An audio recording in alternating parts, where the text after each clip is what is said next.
Greetings, adventurers! As we gather around the table and our tale is soon to begin, we find ourselves in a room where our heroes may one day meet.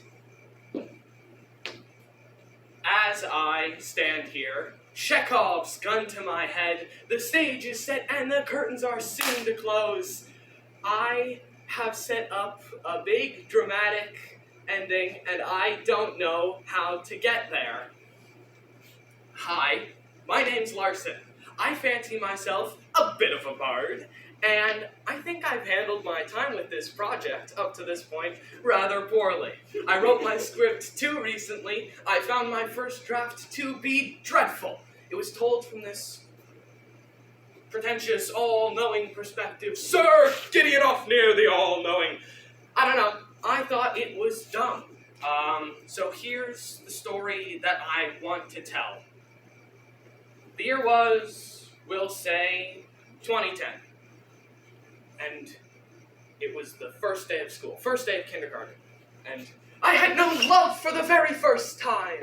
You see, I stood with my mother across from a girl we'll call Jelly, because my one true love is food. Jelly stood with her mother. I cannot tell you if any words were said, but this is my very first concrete memory. And to make a long story short, I liked Jelly for 7 goddamn years! Once I was well over her, by the way, 7 years is kindergarten till grade 5. Once I was well over her, I spoke to her sister, who told me that in private, Jelly had written parody songs about me. I was kind of honored. And then when I heard the song was about, I was like, oh, that kind of diminishes the pride there because it's about a fucking loser. Some of us may know the source material. I am hanging in a bathroom at the biggest party of the fall. I could stay right here or disappear and nobody'd even notice at all. Ba, ba, ba, ba, ba, ba, ba. Ba-da-da-da-da-da-da. I'm a creeper in a bathroom, 'cause my buddy kinda left me alone. Yeah, it's that song. So, that ship never made it out to sea. The main part of that story ended at grade 5, which is where another story begins. So get this. I have friends. Crazy, I know. I have friends. It's wild. The noble Gabriel, who brandishes a mighty shield, and Nathaniel the hunter, who I don't reckon has ever missed one of his targets. These are my very good friends. I've known them since grade 2. And in grade 5, someone new came to our school. The Baleful Roman! A spirit from another district, who corrupted my ally, the hunter. Before me no longer stood the man I had grown to see as my friend, but instead a howling werewolf. They mocked me relentlessly, and their words stung more than the werewolf's bite. They called me a bitch, a pussy, and sometimes a little girl. It hurt. But they are weak insults, and with 6 years of hindsight, I see that. But at the time, they really got to me. But the worst of it was when I decided to perform for the very first time. You see, at the time, I fancied myself a violinist, and my skill was adequate. So I wished to show off. I performed a beautiful symphony before my class, a symphony worthy of the stars.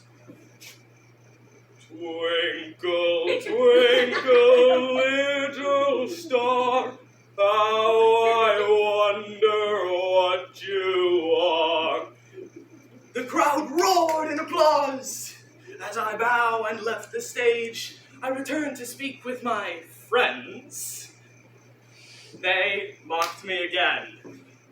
They alleged, specifically, that the movement of a violin bow on the strings was similar to masturbation. The precise gesture they did, I remember it to this day. Yeah. That, really got me. I cried for the rest of the day. I know, up to this point, I've kind of painted my life to be all doom and gloom. It's not. I think it's been pretty good.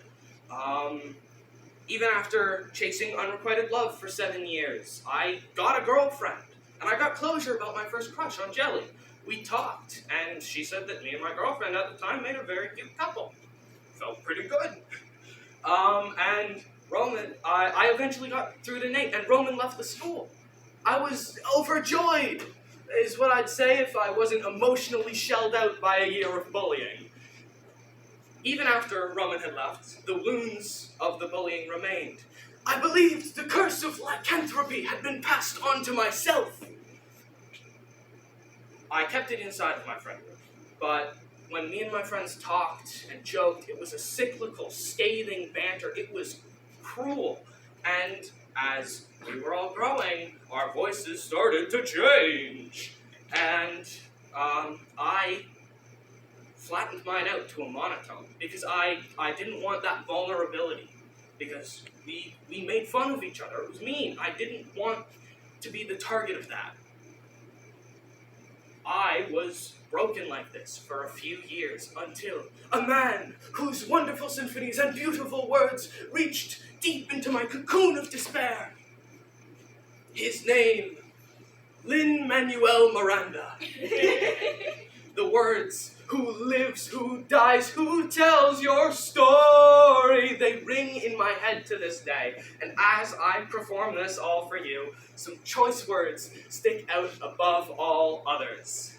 I imagine death so much it feels more like a memory. And as I walk onto the tightrope, all I can think is, fake it till you make it.